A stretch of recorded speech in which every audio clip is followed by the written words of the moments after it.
Assalamu alaikum guys. I am Zanfar and today we will discuss about the absolute configuration and RS configuration. And we also discuss the can in gold prelog rule to assign RS configuration to enantiomers. The first point of this rule is that is the identification of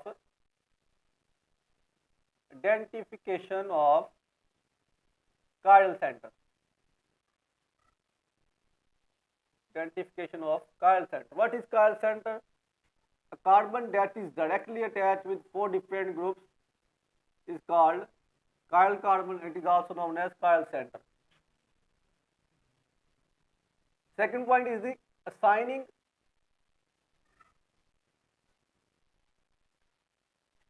purity of atoms,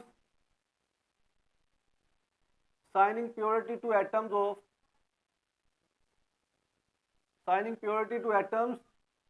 that are bonded to chiral center on the basis of their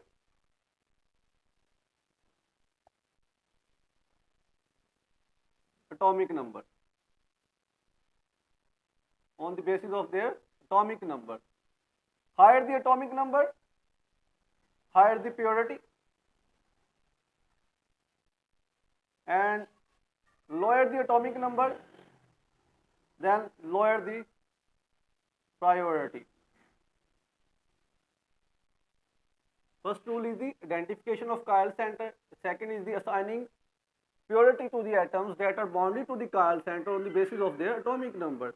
Greater the atomic number, greater the purity of atom. Lower the atomic number, lower the purity of atom. Then we move from high purity atom to low purity atom, or from high purity group to lower purity group.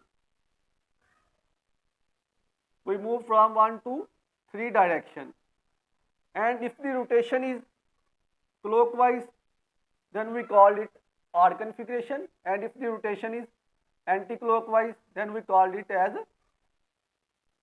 S configuration.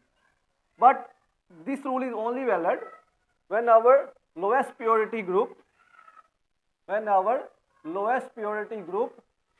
LPG, lowest purity group is directed away from the observer, represented by the dash bond, and the lowest purity group lies at the bottom position or at the top position. If the lowest purity group is represented by the wedge bond and it is not lying at the bottom or at the top position, then we reverse the configuration. If it is R configuration, we reverse and it becomes S configuration, and if it is S configuration, we reverse the rule and it becomes R configuration. In first example, we can see that this is a chiral carbon and it is a molecule of lactic acid, and we can see that the oxygen has high atomic number, so it gets number 1 purity. In this molecule, we can see that the carbon is bonded to oxygen and hydrogen, and in this molecule we can see that carbon is bonded to hydrogen and hydrogen. So we can see that it goes number 2 purity on the basis of their atomic number, and it gets number 3 purity. Then we see the rotation, it goes number 4 purity, as the hydrogen is the lowest purity group and is directed away from the observer, so it is represented by the dash bond. So we can see the rotation is anti-clockwise, so it is our S lactic acid. In this molecule, we can see that the oxygen gets number 1 purity, and similarly it gets number 2 purity, and it gets number 3 purity, it gets number 4 purity. Hydrogen is our lowest purity group and is directed away from the observer and represented by the dash bond. So we can see the rotation is clockwise direction, so we can assign it as R configuration. It is S lactic acid, it is R lactic acid. In this molecule, we can see that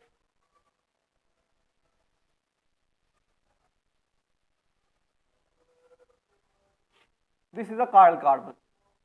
The oxygen is a high purity atom, so it gets number 1 purity. And then we can see that this carbon is directly bonded to oxygen, oxygen and hydrogen, and it is the hydrogen that gets number 4 purity, and we want to assign it as 2 or 3. This carbon is triatom. So we can see that this carbon is bonded to oxygen, carbon and hydrogen. So we can see that there is oxygen, oxygen, hydrogen, there is oxygen, carbon, hydrogen. So we assign the purity on the basis of their atomic number. So oxygen has high atomic number as compared to carbon, so it gets number 2 purity, and it gets number 3 purity. Then we show rotation.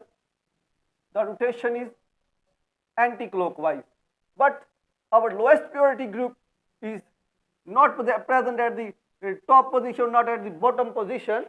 So we reverse the configuration. It becomes R configuration. It becomes R configuration.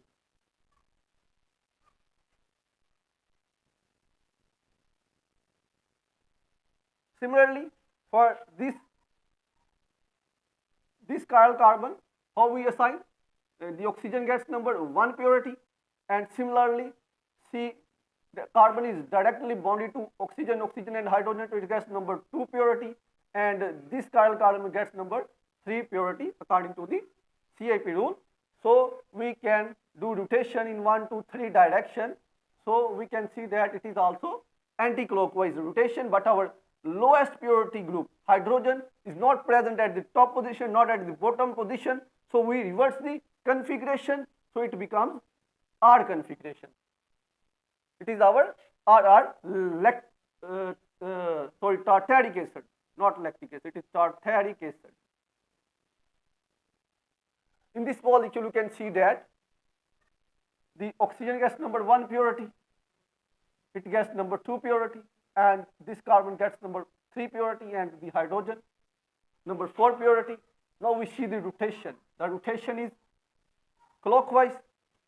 So as the lowest purity atom is not present at the top position, not at the bottom position, so we reverse the configuration, so it becomes our S configuration.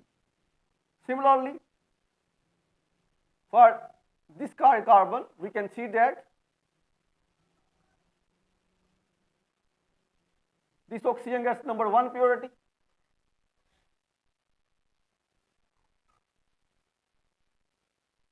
for this carbon, this oxygen gets number 1 purity, and the carbon that is bonded to oxygen, oxygen, hydrogen, and this carbon that is bonded to oxygen, carbon and hydrogen. So the oxygen gets high purity, so it is our purity number 2, and it is our purity number 4, and it is our purity number 3. So we do rotation. The rotation is clockwise, but our lowest purity group is lying at not at the bottom position, not at the top position. So we reverse the configuration.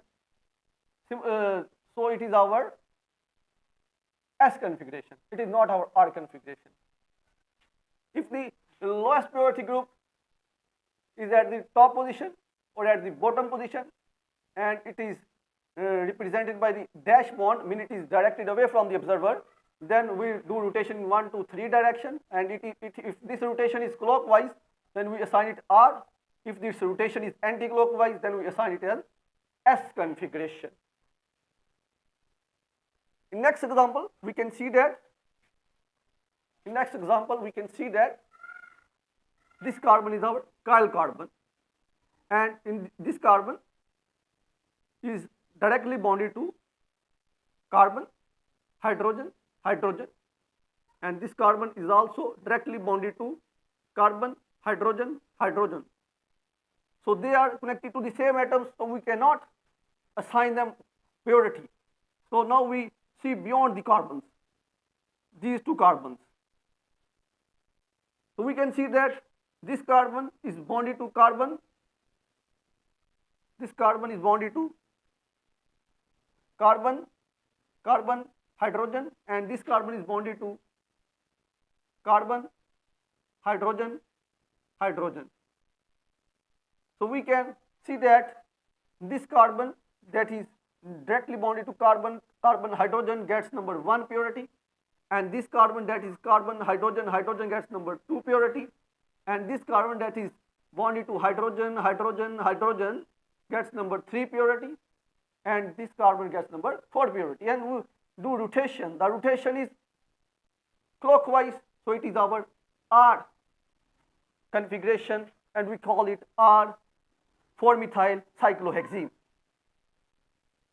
We not reverse this configuration in this molecule because our lowest purity group is represented by the dash bond, means it is directed away from the observer. In this molecule, we can see that this carbon gets number 1 purity because it is bonded to carbon, carbon, and hydrogen. Similarly, like this. Similarly like this. And this carbon that is bonded to carbon, hydrogen, carbon, hydrogen, hydrogen gets number 2 purity, and this carbon that is bonded to hydrogen, hydrogen, hydrogen gets number 3 purity, and this hydrogen gets number 4 purity, and we do rotation. The rotation is anti-clockwise direction, so it is our S 4-methyl cyclohexene. In this molecule, we can see that the bromine gets number 1 purity, fluorine gets number 2 purity, carbon gets number 3 purity, and hydrogen gets number 4 purity.